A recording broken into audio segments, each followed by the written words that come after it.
Welcome to the Whitetail Advantage Podcast with your host, Brett Bovin. Thank you for tuning in and enjoy the show.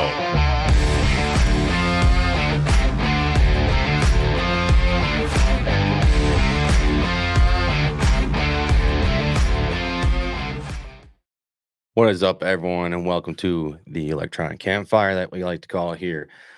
We almost had a little technical difficulties on my end, so luckily we were able to get that fixed and ready to move on with the show. Anyways, this is your first time tuning into the show. Greatly appreciate it. Thank you for tuning in. Like I said, if you're unfamiliar, so we do a live show Tuesday and Thursday at 9 p.m. Eastern Standard Time. Each week we cover a new state. This week we are in New Hampshire. We'll get to our guest here in a second. If you ever want to be, let me backtrack real quick. A little flustered, so I'm going to apologize for that because I played a round of golf earlier and my team lost. I thought we were going to win. And I was like, oh, you got to be kidding me. I really thought we were going to win, so I'm a little pissed off about that. But anyways, came in second. And like I said, a little pissed off about technical issues. So as you guys know, as my former law enforcement career, attention to detail, and I don't like having things pop up at the last second, but it is what it is. Can't beat technology. But anyways, if you have any questions or make comments during the show, feel free to drop them in the comment section. I'll keep an eye out for that as well. If you ever want to be a guest on the show, feel free to message me on our social media pages, or you can send me an email at brettbovin@whitetailadvantage.com. Or you can, if you want to be, wait, what did I say? Yeah. Anyways, we also have a saying on the show, put your core in the slot machine. What I mean by that is to help share the show. I strongly believe hunting is a dying sport, a dying lifestyle. So we need your help out there to help spread the word about hunting and help spread the word about the show. And everyone that's out there that's been doing it, I greatly appreciate it. I can't say thank you enough. And so all we ask is help us get one new friend. That's all I ask. Little housekeeping notes here. If you use the code GP10, you can get 10% discount off Gilly Puck products. Also, make sure to check out MAGNUS Broadheads and Grizz Media. Anyways, now that we're done with that bull crap of an intro, I swear that was probably my worst one to date. So apologize for that. Anyways, it's Thursday, July 12th, July 25th. Where am I getting July 12th from? I have no idea. Anyways, it's episode 91. We're in New Hampshire and look forward to talking to Derek. So enough of me jibber jabbering. Let's get him in here. What's up, Derek? Howdy, Brett. Thanks for coming on the show, man. Absolutely. It's my pleasure. For anyone that doesn't know you, can you give a little background about yourself? Well, I'm 35.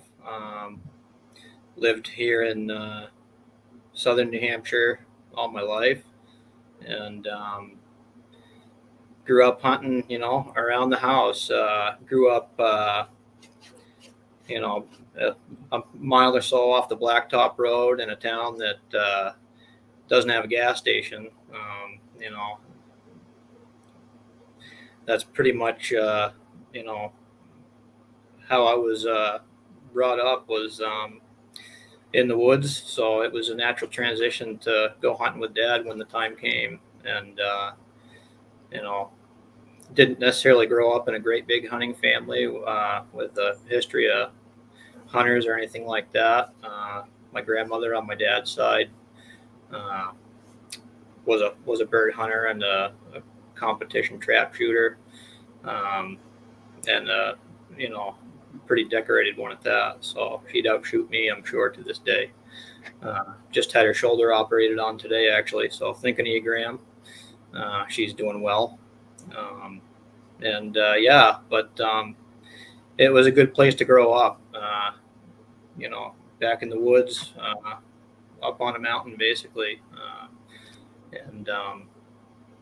Was lucky to have a dad who was willing to sacrifice some of his own time to take myself and both my brothers hunting. And my mother was tolerant of all the time that we probably spent out in the woods, and would come back for breakfast after a morning hunt to disappear for the afternoon a lot of times. So yeah, thankful for all that for sure.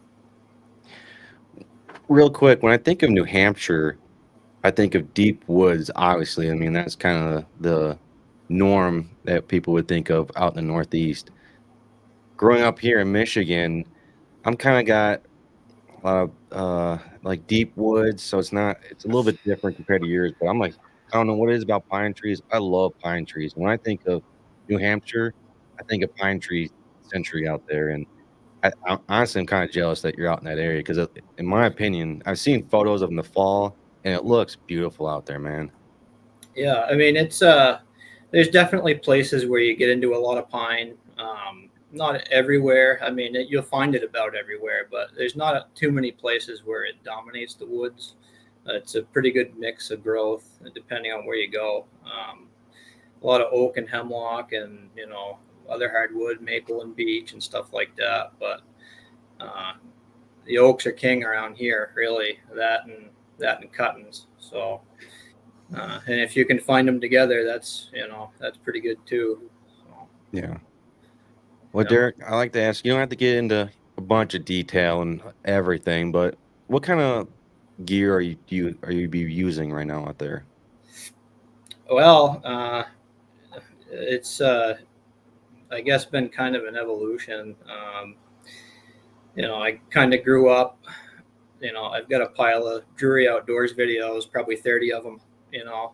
And every time they'd come out with a new one, I would buy it right up. And I think the natural thing is to follow what you're seeing guys using on at that time it was Outdoor Channel and whatever you could get for hunting DVDs. And so I've worn a lot of camo and everything like that, but had a nice Under Armour jacket that I liked for a long time, and the zipper finally gave out on it. So I've saved it, and I might have the zipper fixed on that coat because it's a great coat. But I don't think it's the Ridge Reaper, but it was something along those lines. But that was kind of a hybrid wool coat. But since the zipper's gone on that coat, I've switched to my dad's old Johnson wool coat. It's probably 30-year-old coat.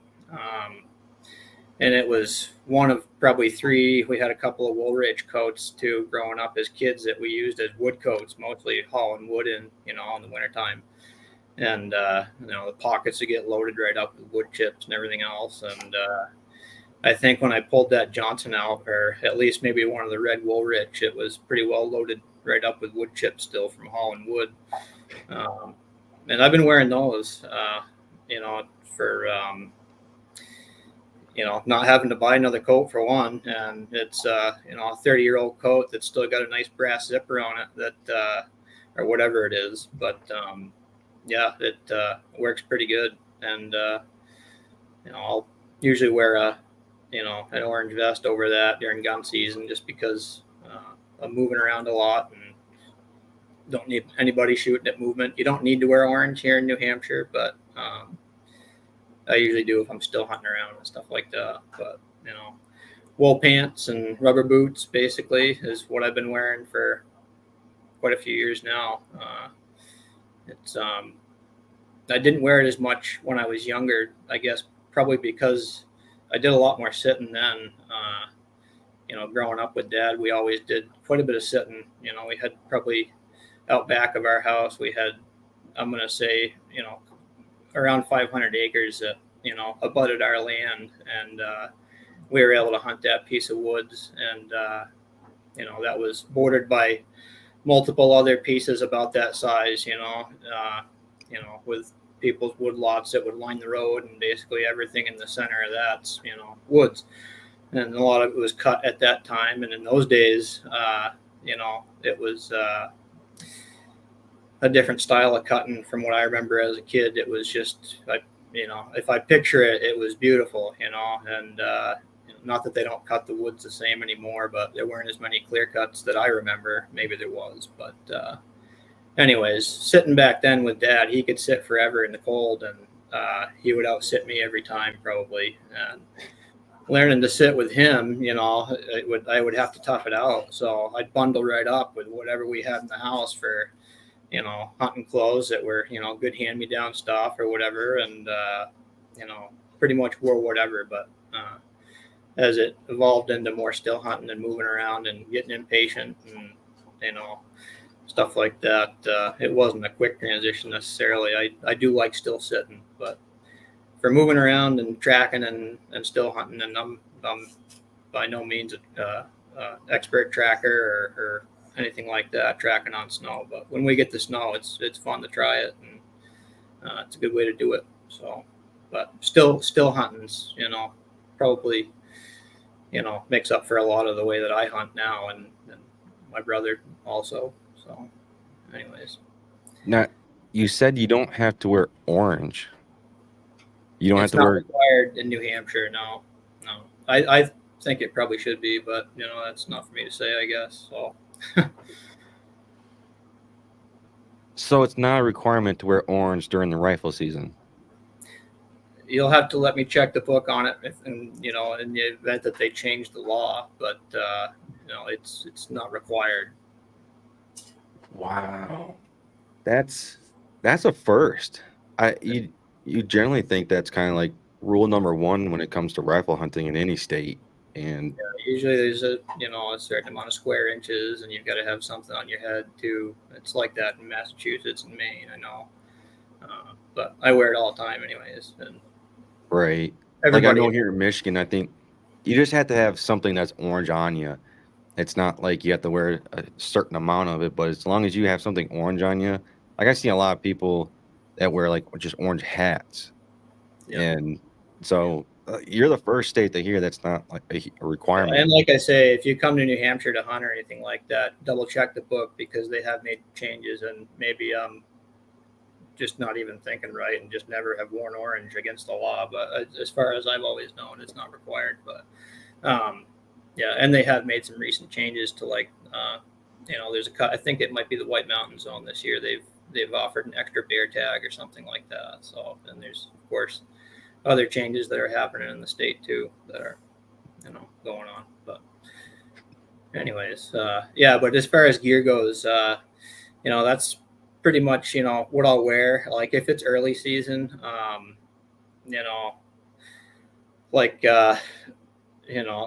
it's whatever suits the weather basically. I'll go out there and hunt in a t-shirt if it's warm enough in the early season, and just throw on whatever I got for a light pair of pants. And I would like to get another light pair of wool pants. There's some new stuff out there that you can get that looks pretty nice. So locally here, right in the Northeast.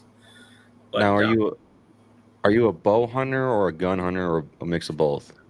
Yeah, a mix of both. Like growing up as a kid, Dad got us into bow hunting, which was great because it extended the season, by, probably a month anyways. It's, the archery season runs right through our gun season, September 15th, right through December 15th. So it's a long season, really. And it just gives you that much more chance for opportunity to get out there and hunt, which it sometimes takes a lot of. I started hunting with my dad, I don't know, maybe 8 or 10 years old. And, I guess I was 16 before I got my first deer. That was not hunting as hard, and playing sports through school still and stuff like that. But, yeah, it's, yeah. So let's dive in here a little bit. Do you mainly hunt private land, public land, or a mix of both? Well, a mix of both for sure. And most of the private land here in the state is, I don't know what percentage of it's, unposted or open to hunt. But if land isn't posted here, you can hunt it even if it's private land. And for the most part, you don't see too many posters, at least in places that are, around bigger pieces of woods, and stuff like that. At least where I hunt, you can avoid posted land pretty easily and not have too much trouble with it. And which is nice. And there's a lot of state land too. That's some nice big chunks of woods, nice thousands of acres or whatever. I don't hunt up in the White Mountains or anything like that. I pretty much just hunt right around home and a little bit up north. My family's got a camp up in Pittsburgh, and we'll hunt up there and shed hunt up there and stuff like that. But yeah. So even if the private land, if it's not posted, you could hunt there? That's correct. Yeah. And I'm pretty sure it's like that in most of the Northeast. I know that Massachusetts is like that. I go down for there. They've got a late muzzleloader season that runs through the first of the year. And anytime I've hunted down there, I'll usually try and, go to some bigger state forest type pieces or whatever. But there's a lot of, good sized pieces of private land that aren't posted too. So, yeah. I feel like when I was talking to the guys from Maine, I believe they made that comment as well, and I can't remember, so don't quote me on it, but it seems like the Northeast is very, what's the word I want to use here? Friendly when it comes to private land. So it's like you can hunt wherever. And now, do you guys generally, I know do you generally ask permission from the landowner, or is it just, it's okay no matter what, as long as it's not posted? Yeah. I mean, I think it's just one of those things. If you practice good stewardship when you're out there and don't leave stuff, say you're hunting a road system that's a Class 6 road, and there might be some bigger pieces, a few 100-acre pieces that are, back in there, and people might own, sliver pieces along the road, and they might like to go out to their land. And, if they're thinking that hunters are the ones that might be pitching, beer cans and stuff like that, they're going to be more apt to probably post it up and, just, not abusing the roads, stuff like that. That's mostly what'll get stuff posted is a lot of our Class 6 roads that are open. A lot of them too are around farm country, and people sometimes will abuse those roads. A lot of times it's not hunters, it's kids just, being kids four-wheeling and stuff like that. But yeah, it's I'm used to it around here, so I hope that I don't take it for granted, but yeah, it's a good place to live and hunt for sure that way. Do you hear a lot of people posting for their land not to be hunted on, or is that kind of once in a while type thing? Sometimes it takes a bad experience, I guess, for a landowner. A lot of people that might buy a property, say somebody buys an old farmhouse that they might, not be from New Hampshire, say they're from Massachusetts or Connecticut or anywhere.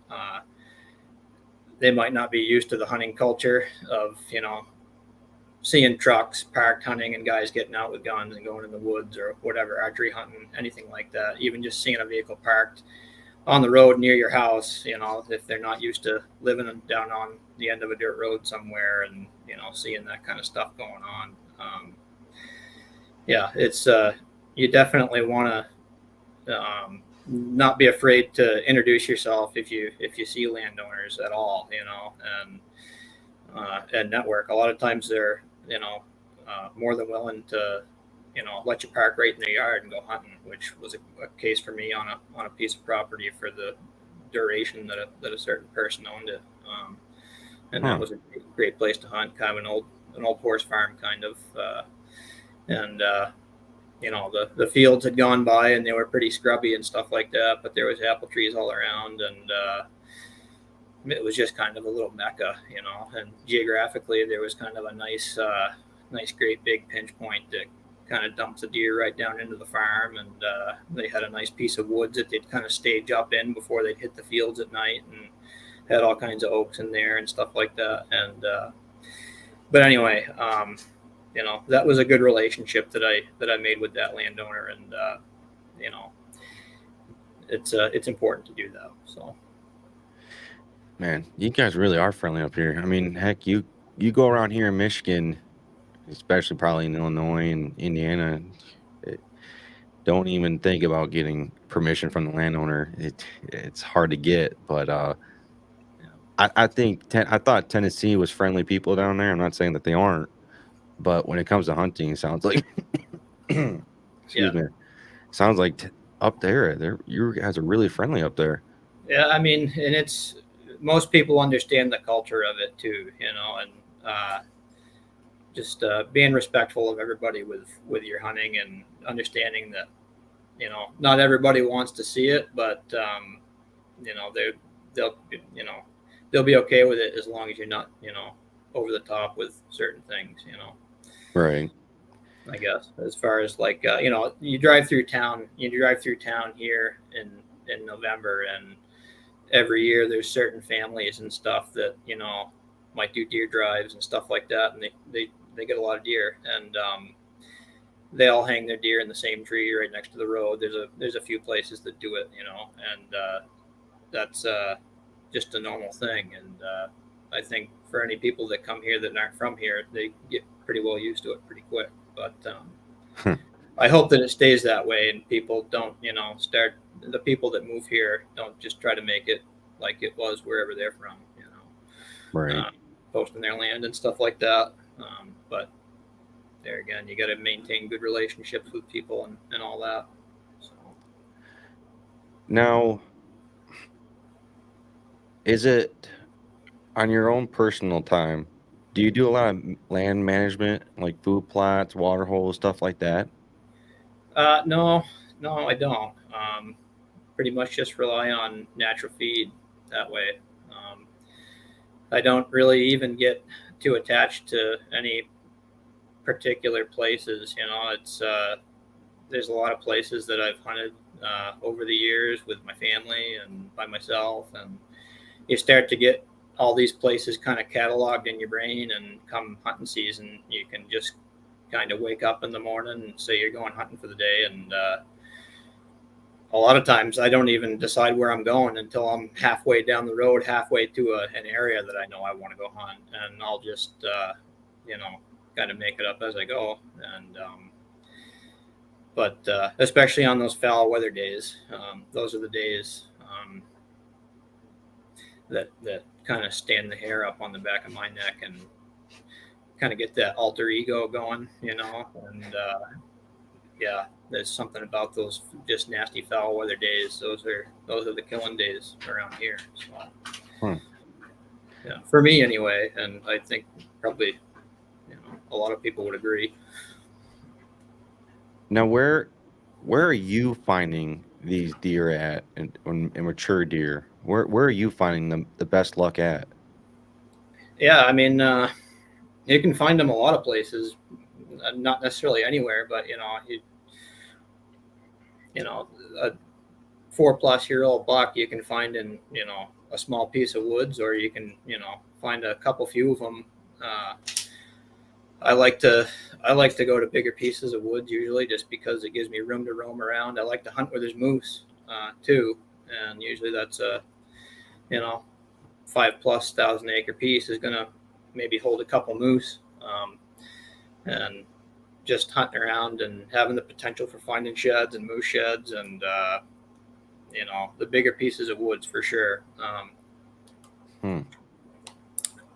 As far as topography goes, that's probably a pretty big driving factor in the places that I'll go hunt. I like to hunt around swamps, and especially if you get some country that's like around here, like on average, say like where we sit right now, we're right around 1,300 feet. And, you know, this isn't really high country, you know, for southern New Hampshire. You get up into some places around, and, you know, you get up into that 1,800 foot range, you start to climb a bit. And then, you know, that could be the low country for that area. And, you know, say you're up in the low country at 1,500 feet, you might have a mountain range and a ridge that runs that's, you know, up there around, you know, anywhere from 2,000 to, you know, 2,700 feet. You know, we don't have really any 3,000 footers around, right local to home here, but we've got some 25s, and there's a lot of room for topography in that range, especially if you start throwing in some beaver flowages and swamps, and especially a good beaver flowage that runs for a long ways. If you get a piece of woods that's, a few miles long, say 3 miles long or something, and a beaver flowage runs down through that, you're going to have a lot of brooks and stuff that are running down into that. And there's only so many places that the deer like to cross those too. And when you are walking along a flowage like that in the low green growth, say, and that's the other thing too, we've got some places around here, when you get up into some of that higher elevation, there's a lot more spruce, and maple and beech, a little less oak. You still find oak, but there's certain places that are just oak hemlock knobs. A lot of those, that 1,000 foot to 1,500 foot range, there's a lot of oak hemlock knobs, and some nice hill country. There's usually some farm country around, but in that higher elevation stuff, but just a little bit higher, you can find some of that stuff that's that spruce hardwood transition growth. And if you can find a spot like that runs along a beaver flowage that's got any kind of regeneration, there's a lot of natural regeneration that occurs along there too, because it's the first place to get green in the spring, and that stuff just gets a jump start. And especially if they've done any cutting and select cutting or cut any roads down in, around the beaver flowage that runs down through that transition growth, man, that's, there's going to be some deer down in there, especially if there's some elevation around where they can get up through that. You come up out of that low growth, that's a lot of green growth, and you kind of hit that hardwood line, and it might be like that for a few hundred feet in elevation gain until you get to the very top third of that height of the land, whatever. And the bucks will be right up in that stuff too a lot of times. I don't necessarily spend all my time way up in the green growth. On a mass crop deer that's poor too. Like last year was this way, at least where I hunted, that I found, and most people that I talked to, where there wasn't acorns. If you hunt around water, it can create a lot of pinch points and stuff like that, funnels, and and like I say, you get one of those foul weather days and go, just whether it's rain or snow, or say it's not a tracking day, it's just raining and windy and crappy out, find a bigger piece of woods that's got some swamps and some elevation around it, and you're probably going to find some sign. So now, you kind of mentioned earlier, you're doing a lot of still hunting or more tracking, or because I know tracking is big up there in the Northeast, but are you leaning more towards one? Well, if you're like me, the last 4 or 5 years anyway, it takes you the whole season to shoot your deer. And so, you get to see all your friends and family shooting their deer and everything like that. And it's kind of nice because you get to hunt the whole season that way. But I guess usually I like hunting the late season, and if I happen to have a tag and it's late, it's usually, you get those cold November rainy days that are just nasty. Those are great days. But if it snows, we're definitely eager to go track for the day for sure, and that's really, a big one too, is hunting all day, no matter if you're tracking or still hunting or scouting or whatever you're doing. Even if you're sitting in the morning somewhere, if you got a good spot that you can stand to sit for a couple hours in the morning, if you're like me and you can only sit for a couple hours,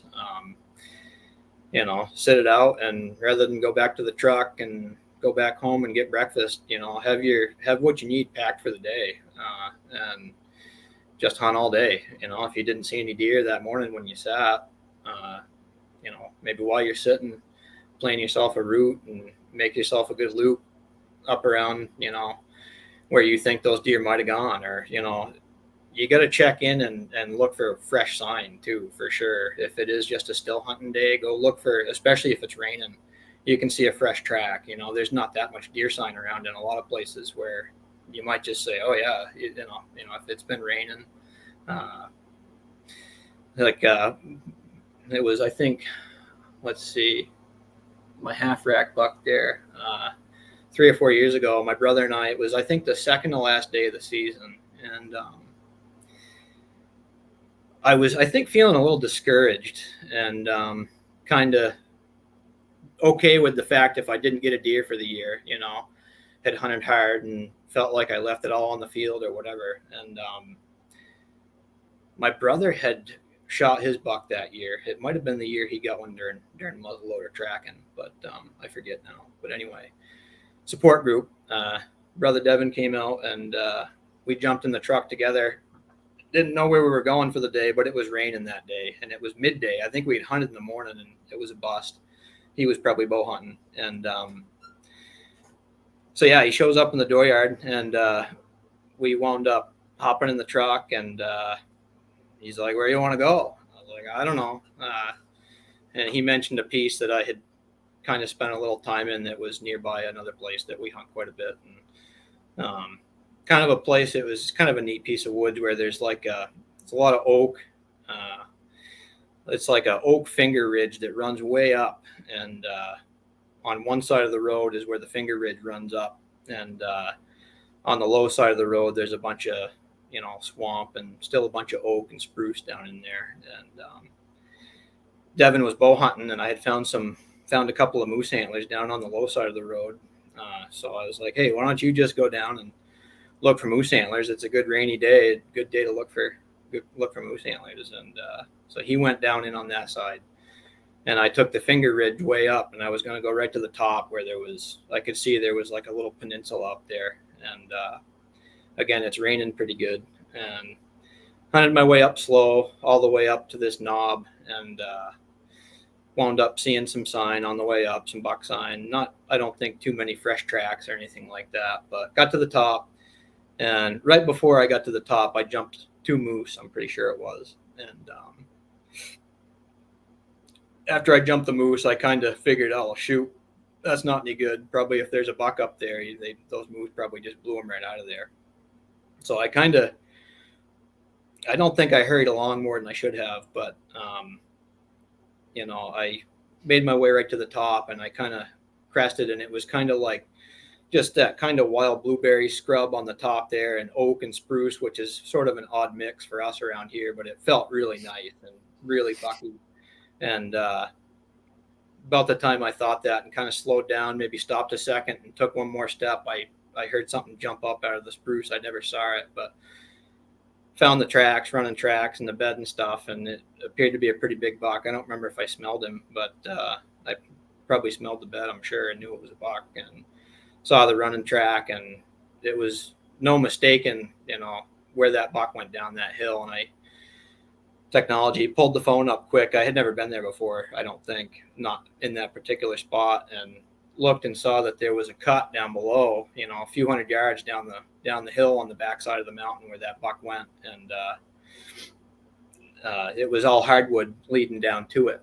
And I basically just kind of ran after that buck down that running track, trying to catch him because I figured probably he's not going to run too hard for too long. He's going to stop and, see if I'm coming after him or whatever. And kind of followed his running track, and his track crossed those 2 moose tracks. And the rain kind of picked up as I'm going down the hill, and you can just hear it, kind of the woods are loud with that kind of, pattern of rain or whatever. Not heavy rain, but just a steady kind of misty type of rain and enough to hear.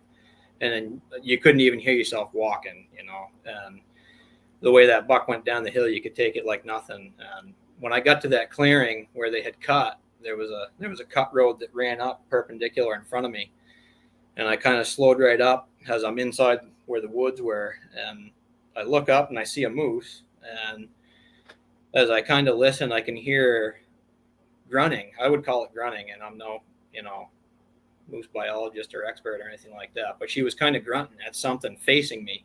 and I look a little closer, it's probably 100 yards away or something like that. And I can see there's a buck. There's that buck that went down the hill, and she was turned him back towards me, and he was going across the hill. And I wound up getting that buck that way. And I don't know, if not for that moose, he might have been history. But anyway, so that's a pretty good example of, how it can work out, just still hunting around, I guess, anyways, and silly as it may be, but I was able to track that deer down the hill though on wet leaves, and just because he was going downhill for that ways, and just because you jump him doesn't mean it's over, bump and dump. So that's it's a way you can get them for sure. Not that I've done it a bunch, but it's happened more than once. So Now, since we're on moose, I gotta ask, what's it like to hunt moose up there in New Hampshire? Well, they don't give a lot of tags away. There's a lottery system up here. I don't know how many tags. I couldn't tell you, but it's less than 100 for sure. And without blowing it up too much, we've got them. We've got them around. You get, you get up north and there's more, but it's, they're in pockets. They're not everywhere. They're in pockets. So yeah. But yeah, if you were to pull a moose tag here in New Hampshire, I don't even know if I think they took away a couple of the southern zones down here this past season. They stopped giving tags away in a couple of units. Not that we don't have the moose, but I think they're trying to let them come back. Maybe we're starting to get some good age structure in the bulls again. Winter tick and brainworm took a pretty good toll on them, through the, last decade, I guess. But they've been doing well. All the moose that we've seen, on our shed hunting and stuff like that have been healthy. Not as many winter kill, and that's, I think, been the pretty common theme for other people that have been looking for antlers too.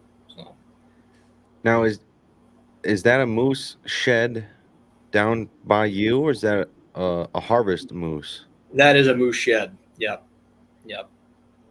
Yeah. What's it like I gotta ask, what's it like finding those? I'm sure it's a lot.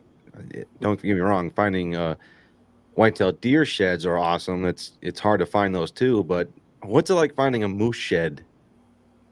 Well, so my girlfriend and I, we've got a 12-year-old lab that we trained on deer sheds to start, and she did excellent with them. She's found a lot of sheds over the past decade, and she's slowed down now, but and we've got a just over a year-old pup, that yellow lab. Both labs. The 12-year-old is Tacoma is 12. She's a black lab, and Marley's, like I say, just a year. She's yellow. And as far as looking for antlers with a dog, the deer antlers, if they're fresh off their head and they're bloody and they've got wax on the rings, still they'll smell them. You've definitely got to be on the right side of the wind of them, and you got to be on a day that's, real heavy, I guess. A day that, the sun never burns off or anything like that, when, the thermals are kind of hanging.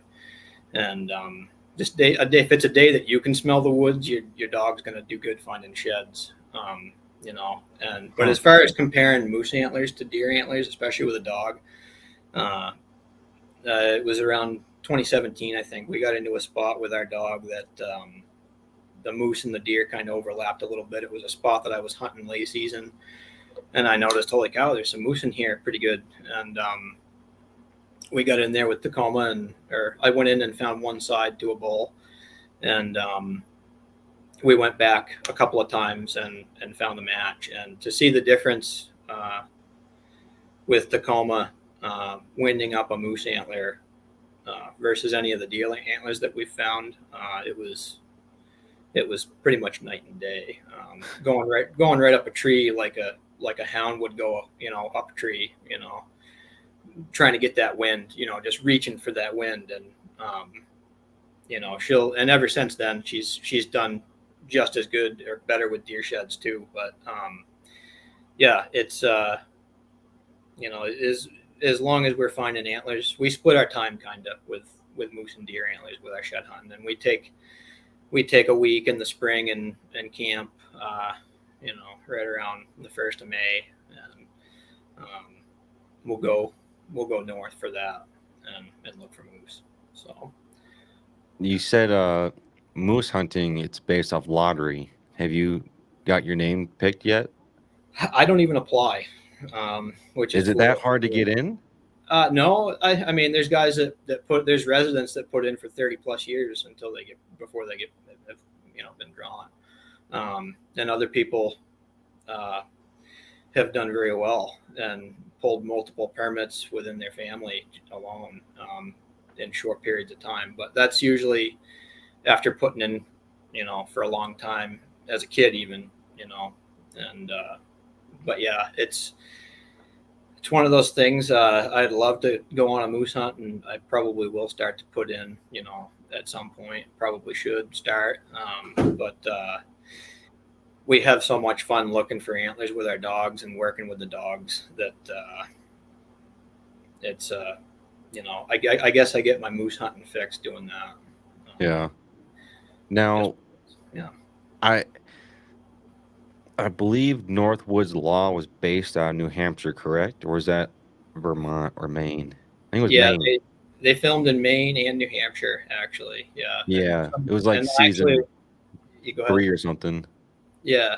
Yeah. And a lot of those guys from New Hampshire, a lot of people know those guys personally, whether it's, as friends or, having bumped into them. We've bumped into quite a few wardens and had, nothing but positive experiences, and it's an excellent time to network, and don't be afraid to talk to those guys or anybody for that matter, especially the wardens. I can think of one time Mallory and I were up north, my girlfriend, and it was late in the spring. We were kind of more or less just scouting roads. It was late and we were covering ground. The roads had dried up good, so we were hitting roads that we weren't able to in the early part of the spring, and wound up parking in a spot at a gate that was closed. This is up north.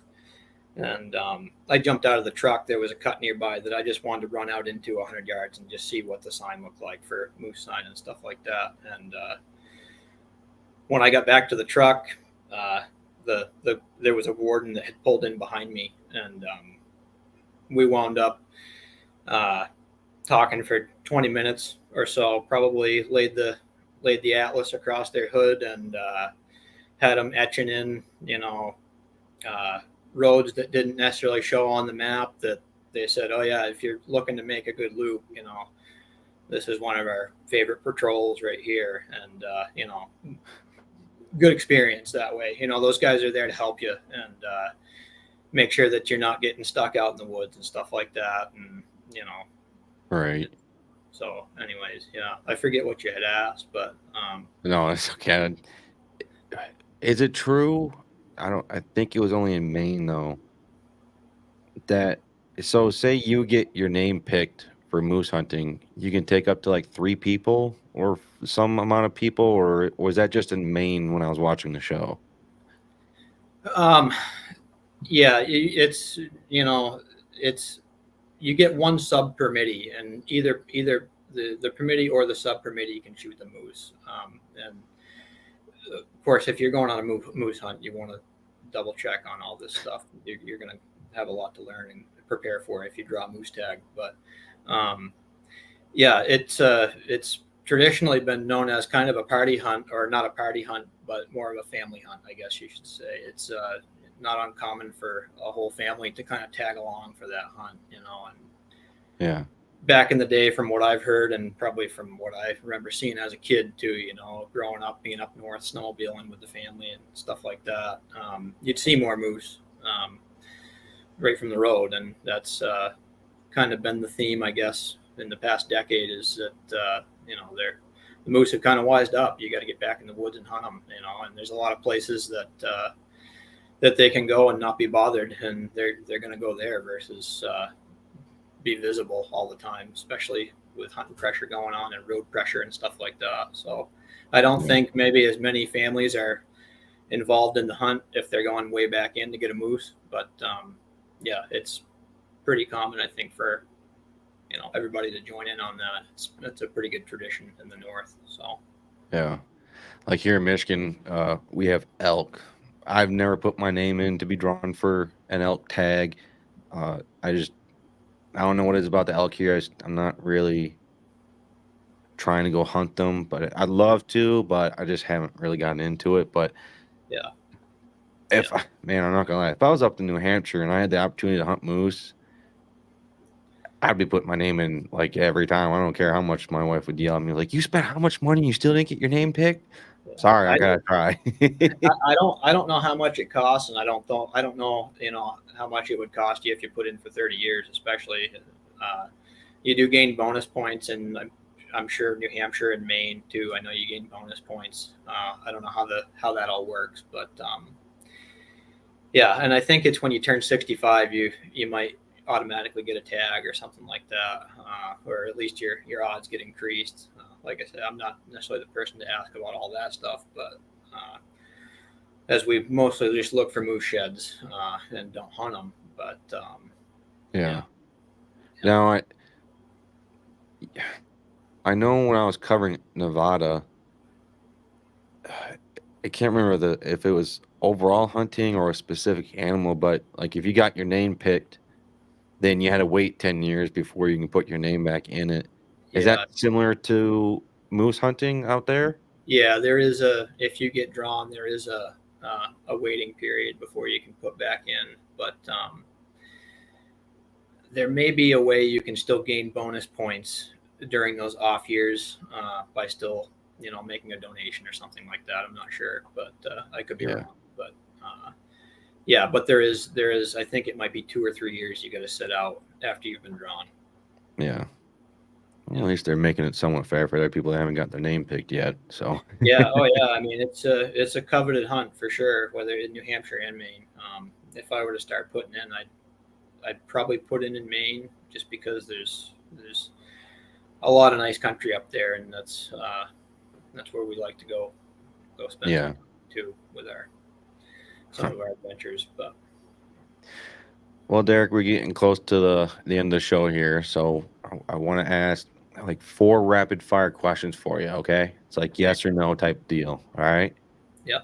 The first one is, what is one state you want to hunt in that you haven't hunted yet? Well, I would probably have to say Montana, and not because it's a place that I really even know much about, but it seems like pretty wild country out there, and I know there's a family that's I'm pretty close with that has some roots out there, and they've got a lot of good stories and a lot of good trophies. So yeah, probably Montana. That's a good one. Yeah. That's a good one. Yeah. All right. So you can't pick your state, but what would be a state that you'd move to solely just for hunting? Maine. Yep. Yeah. Kind of like similar background type. It's kind of like you're not really changing anything, but yeah, Maine's a pretty special place. That's for sure. Yeah, there's a lot to be said for Maine. Yeah. Yeah. Just, I guess, probably the moose would drive that. I like deer hunting around where there's moose. Just the nature of the country that they live in, I guess. And always, it's one of those things that keeps me in the woods too. If I'm out there deer hunting, and if the deer hunting's bland, or if it's a hot, dry, bony day or whatever, and I just want to go scout, and I know my odds for getting close to a buck, might not be great. At least I might pick up a shed or two up there. Not that you can't do it around here too, but with the mild winters we've been having the past few years, they've been kind of free ranging and dropping antlers all over the place anyways. So it's been kind of good that way in a way. Yeah. All right. The last 2. What animal is on your bucket list that you want to hunt, and what's the weapon of choice that you want to harvest it with? Okay. Well, that's kind of a tough question, I guess. But I would have to say the animal of choice, the hunt of choice, would be a moose. And as far as the weapon goes, I don't know if my great grandfather's 32 special. I hunt with a Winchester. It's a 100-year-old rifle that's been doing really well for me. I don't know if that would be suited for a moose hunt, but probably not. Even with the Hornady lever evolutions that I shoot out of it, but they're pretty devastating on deer. I'll say that. But yeah. It's a special gun. I have to mention that gun because my brother nicknamed it, I think, Patricia. I'm not sure why. I think he might have said because it's got patina or something like that. I don't even know it. But anyway, but that rifle's a special gun, and it's just got an old blade sight on it, and it's like shooting a BB gun when you were a kid, and it's just simple, back to basics. It carries like a stick, and you just feel rowdy with the thing. I feel dangerous with it, and that's the gun that I like to hunt with. So I hope I can shoot a lot more nice bucks with it to come. That's awesome. Yeah, I can't remember the what gun it was, but I just remember my grandpa saying to my dad, he was like, no matter what, no one's getting this gun. I'm going to be buried with this gun. That's how much he loved that gun. I think it was one of those old black powder type guns. I really wish I remembered it now, but he loves it so much that he's like, yep, this is going to be buried with me. And my dad's like, so you're burying a gun with you that no one's ever going to be able to use again, and you can't let me have it, like, just for sentimental reasons? I'll hang it up above. I don't know. He loves that gun so much. Well, hey, it's one of those things, I guess. You take it to the grave. Right. I mean, I might love my bow that much. I might be buried with it too. So when something's good to you, sometimes it's hard to let it go, I guess. Right. Yeah, same thing with no, go ahead. No. What is one thing that you think that we should or could do to improve the hunting as the hunting community? I think just be mindful of what's important to other people, and and try and focus on your hunt for yourself, be happy with your own season, and just kind of live and let live, as long as nobody's breaking the law. If people are doing things the right way and they're happy with the way they're hunting, even if you're bumping into them in places that you like to hunt,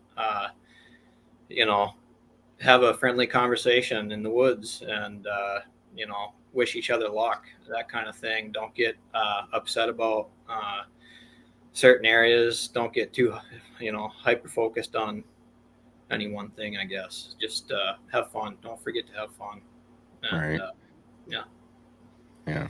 I think as hunters, we get so wrapped up into, I want to get the biggest deer. And if you have people out there that are hunting for social, I swear, I don't know what it is about that word. I just cannot say it. Social media.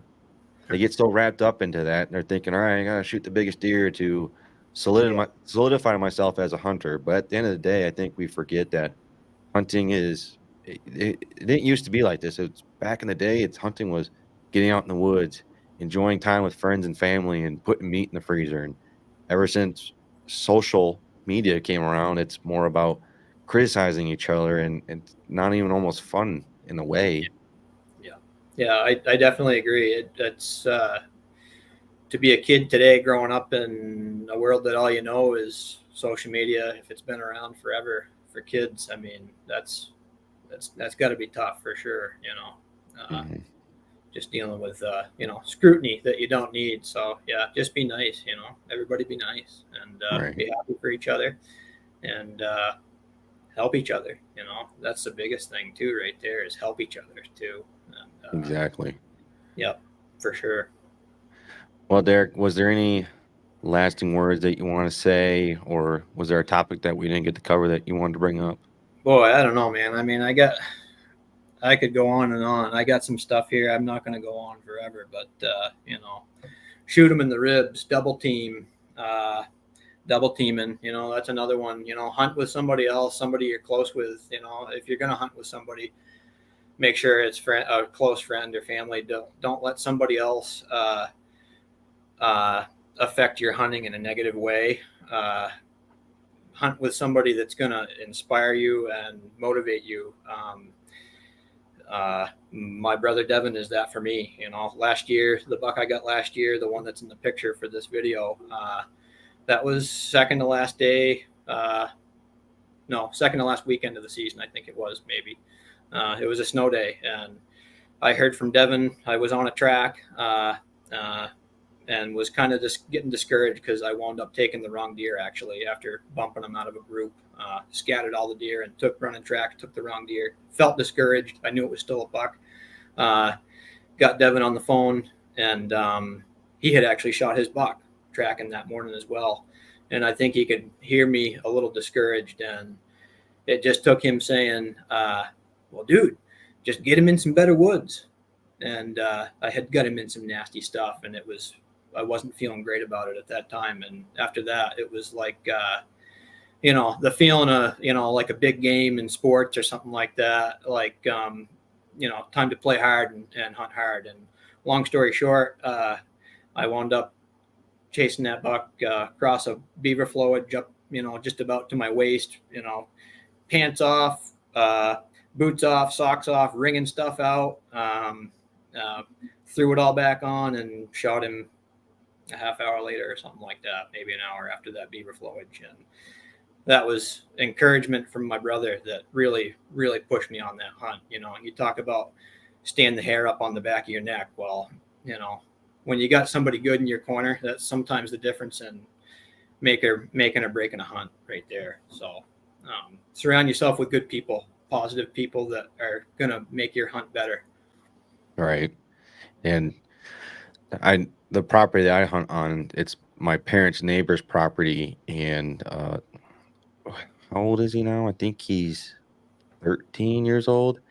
He shot a deer. I think it was a decent 6-pointer, and it sounded like he made a great shot. But we went out there, started tracking him. We just never found him, and he instantly was starting to get like kind of down on himself, and man, he just got really depressed about it. And I was like, dude, you're good. You made a good shot. It sounds like that's just hunting though, and you can't let this get you down. You gotta use this as like motivator. Like, you gotta pick yourself up, figure out what possibly could have gone wrong, and just make sure to be better next time you go out in the woods. And I just kept trying to give him encouragement as much as I possibly can. His brother did the same thing, and like you said, get those people around you that are doing everything they can to motivate you to get you back up on your feet. Because you get those moments where you shoot a deer and you just can't find them, or you wound them and you run into those instances, or you miss them. Yep. As long as you have that corner of people that you trust and you love in your corner, hunting is going to be a great thing for you, because you're never going to get down. You're going to get down for that, however long it takes from you to you seeing them next. That's the moment you're going to be down. And then after that, you're like, all right, I got this. Now I'm pissed. Now I'm going to go out there and do better. Absolutely. Yeah. Oh yeah. You gotta get angry at them. Yeah. Sometimes it takes a couple of fails to really get you hunting the way you ought to. All right. Well, Derek, I just want to say thank you again, man, for coming on the show. I greatly appreciate it. If there's people that want to reach out to you and get to know yourself more, or know more about hunting up in the Northeast, how can they possibly reach out to you? Yeah. I'm on Instagram, Matthews Model 94. I'm on Facebook too. Just me, Derek Brown. Yeah, definitely. Anybody reach out. Hopefully there's something that I could offer. Like, it's a unique way of doing it around here. Maybe not everybody does it the way we do, but we have fun. It gets rowdy. So. Well, if I'm going to head up to the Northeast, especially New Hampshire, I'm texting you, my brother. Absolutely, man. If you make your way up, you're always welcome hunting up here. We got some spots to go. And I'm going to say this before I let you go here. when I think of the Northeast up to there and go hunting, I think if you really want to challenge yourself as a hunter, your area is where you need to go. Yeah, oh yeah, it's there's going to be trials and tribulations that go into getting any deer around here, especially if you're it depends on what kind of standards you're holding yourself to on what you're shooting for deer. And then if you hunt hard, it's rewarding. It can be rewarding. So absolutely, hunt all day. Well, Derek, I like I said, thank you again, man. I greatly appreciate it, and I hope you have a good rest of your night, brother. It's been fun, Brett. I appreciate it, man. Thanks, man. I'll talk to you later. See ya. Oh man, what a nice guy. And like I said, man, to go up there in the Northeast, I've said on the last show, if you really want to challenge yourself as a hunter, go up there. But like I said, what a nice guy. Learned a lot from talking with him, and just a nice, genuine, deep down guy. So Derek, again, you're watching this, thank you again, man. I greatly appreciate you coming on the show. With that being said, that will conclude another episode of the Whitetail Advantage Podcast. Make sure to check us out on our social media pages. If you want to be a guest on the show, send me a message on there, or you can send me an email at brettbovin@whitetailadvantage.com. I'm never going to tell anybody no that wants to come on the show. Everyone's welcome to come on this show. But like I said, that's going to conclude another show for us here. We'll see everyone next week in Tuesday's show. I believe we're in New Jersey. We're going to pick it off with Mike out of New Jersey. So I'm looking forward to that, and I hope everyone has a great rest of your night, and make sure put your cord in a slot machine.